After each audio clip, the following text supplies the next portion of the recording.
What's good, YouTube? It's your boy, Blue Blood Sports TV, back at y'all with another one. So, 4-division world champion, superstar boxer Adrien the Problem Broner was set to make his ring return February 13th after a 2-year hiatus. Last time we saw Adrien Broner in the ring was when he took on 8-division world champion, iconic, legendary superstar Filipino boxer who is currently the WBA welterweight world champion Manny Pac-Man Pacquiao. Since then, Adrien Broner has not been active. He's not been, he's been out the limelight, to say the least, okay? So with that said, Adrien Broner is now set to make a return. Adrien Broner let it be known that he gained a ton of weight. Adrien Broner was dealing with depression issues. And so Adrien Broner stated that it was time for him to get back on track. And his highly anticipated ring return was set for February 13th. With that said, Adrien Broner is having a tough time securing an opponent for that date. He's now had 2 opponents drop off. Last time we saw him in the ring was January 19th of 2019. That is 2 years. So with that said, Adrien Broner, 33 wins, 4 losses, 1 draw, 24 wins by way of knockout. He's 31 years of age, stands at 5'6", with a 69-inch arm reach. So Adrien Broner had to have his date pushed back, but they chose to push the date back a week, not a month, not 2 weeks, just simply 1 week, from February 13th to now February 20th. With that said, February 20th marked the date of a ring return of another legend in the sport of boxing who is retired, turned promoter, former 5-division world champion, former pound-for-pound king, the man known as Money, 50-0, Floyd Money Mayweather. He was set to make his return in an exhibition bout against YouTube sensation Logan Paul, February 20th. It's on his own newly platform for the sport of boxing. It's called Fanmio, F-E-N, F-A-N, Fanmio, F-A-N-M-I-O, okay? With that said, it's a pay-per-view platform.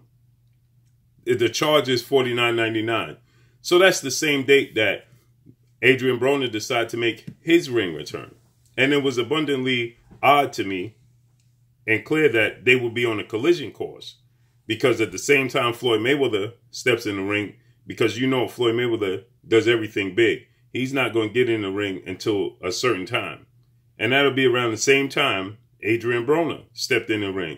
So they will be going head to head. It will be a clash.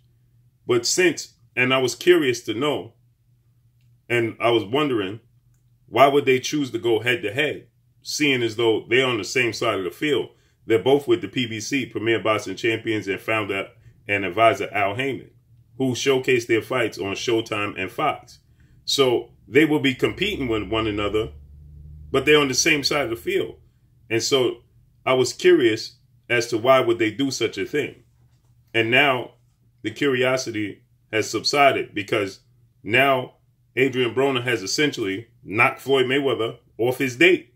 And they're looking to place Floyd Mayweather's date all the way back to April. Now, with that said, Floyd Mayweather obviously has other business to attend to, because he has undefeated 2-division world champion superstar boxer who currently simultaneously holds a portion of the 135 WBA title, and he holds the 130 of official WBA title.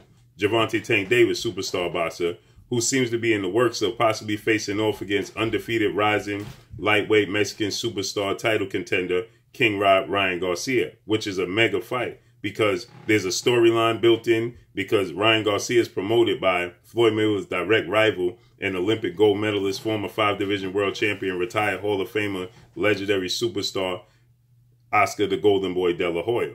So we know that after their fight that took place in 2007, the rematch never took place, but there was a lot of jaw-jacking back and forth. But we never got the rematch in a fight that was close, and a fight that some people thought that Oscar De La Hoya should have even got the nod. Even Floyd Mayweather Sr., at one point in time, he said he thought that there could be a case for Oscar De La Hoya winning that fight against Floyd Mayweather. So that's how close the fight was viewed. I didn't view it personally that close. I thought Floyd Mayweather clearly won the fight. But this was a fight that took place in May of 2007. So we're talking about 14 years ago since that took place. So the built-in rivalry, the storyline, Ryan Garcia has a lot of similarities to Oscar De La Hoya. Gervonta Tank Davis has a lot of similarities outside the ring to Floyd Mayweather. And even his flash in the ring is similar to Floyd Mayweather to a degree. He's very small. He's much smaller. He's a 5'5", 67-inch arm reach, southpaw. That's explosive with power.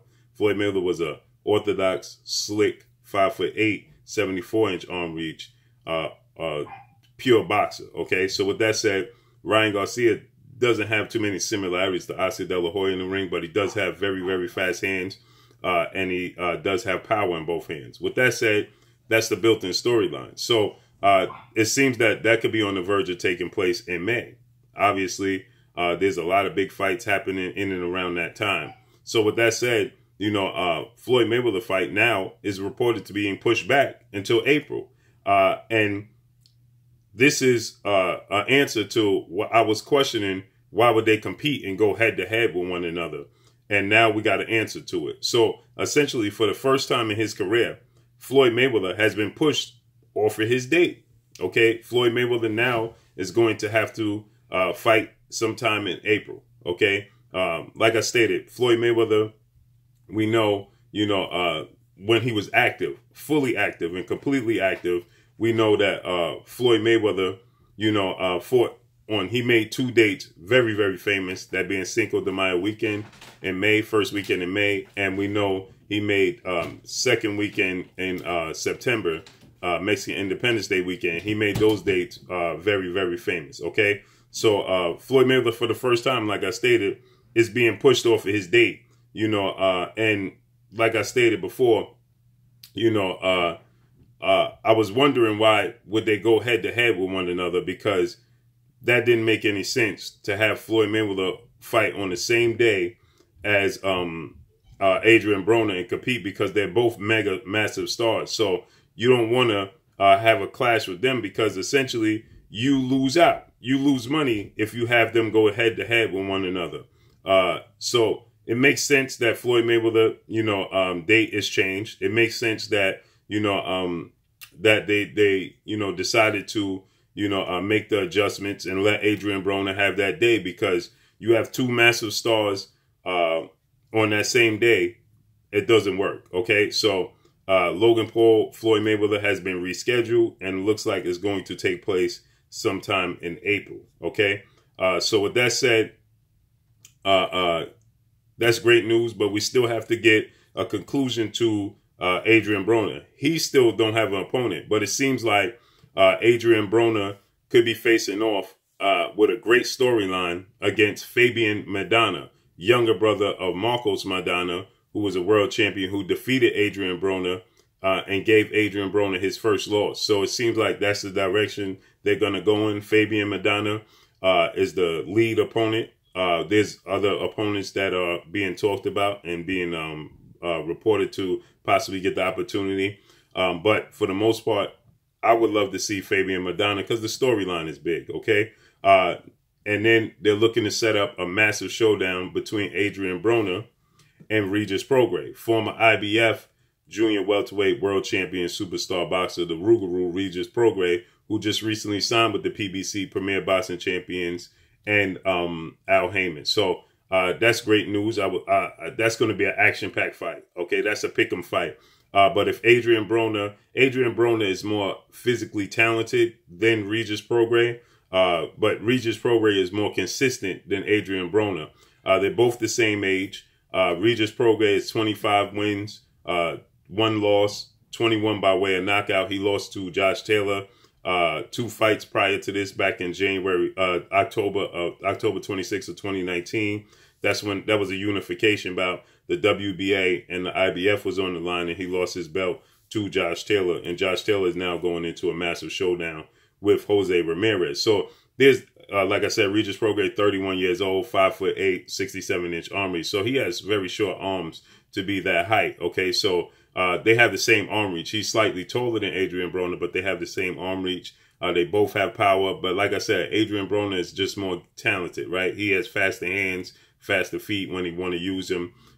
He's more explosive than Regis Prograis, but Regis Prograis has a lot of power. But Regis Prograis doesn't have the best defense in the world. So that's going to make for an action-packed fight. And if Adrien Broner is not looking to let his hands go, Regis Prograis could land some big punches. And Regis Prograis, as we know, 25 fights. I mean, out of 26 fights, he has 21 knockouts. So we know he's a power puncher. But Adrien Broner gets past, let's say Adrien Broner gets past Regis Prograis, okay? Now we have some big fights. Adrien Broner looking to make history. Maybe Josh Taylor, Jose Ramirez, they decide to stay around for one more fight at junior welterweight for undisputed, and you face off against Adrien Broner. Adrien Broner gets the opportunity to fight for undisputed. So there's a lot at stake for Adrien Broner if he commits himself and he dedicates himself, and we see the old Adrien Broner pre-Marcos Maidana, because he admitted that after the Marcos Maidana fight that he was reluctant to let his hands go because he took a lot of punishment in that fight. So let's see how this all unfolds and plays out. But that's all I got for y'all. Drop a comment in the comment section. Let me know what y'all think. Y'all already know what it is. It's your boy Blue, Blue Blood Sports TV. Hate, like, comment, and subscribe. You haven't subscribed, hit the subscribe button, hit the like button, hit the bell icon to get all the new notifications. Follow me on Instagram at Blue Blood Sports TV, all one word. Y'all already know what it is. Shouts out to the entire LDBC. Shouts out to New Media. Shouts out to Black Media Row. Make sure you like and share these videos. That's all I got for y'all. Peace.